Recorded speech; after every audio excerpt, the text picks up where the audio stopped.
পেশায় নাট্যজীবী, অধ্যাপক, কিন্তু নামটা বদলে এখন ভৃত্য বসু হয়ে গেছে। মমতাকে খুশি করার জন্য বলছে, যদি দমদমের টিকিটটা কেটে দেয়। আর লুম্পেন দিয়ে নিয়ে ভোট করতে হবে। এই শিক্ষামন্ত্রীর তো অনেক কীর্তি আছে। প্রকাশ্যে বলেছিলেন আমি পার্টির ক্যাডারদেরকে চাকরি দেব।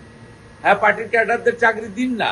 একটা মন্ত্রী 3টে অ্যাটেন্ডেন্ট পায় রিড এন্ড রাইটে, কিন্তু আপনি শিক্ষক অধ্যাপকে দিচ্ছেন কেন? প্রধান শিক্ষকে প্রিন্সিপালে করছেন কেন? কিন্তু মেধার ভিত্তিতে হয়, একাডেমির ভিত্তিতে হয়, পরীক্ষার ভিত্তিতে হয়। অর্থাৎ ইনি অনেক কাণ্ড করেছেন। আর এই মন্ত্রী, এই শিক্ষামন্ত্রীকে মুখ্যমন্ত্রী পাত্তা দেয় না।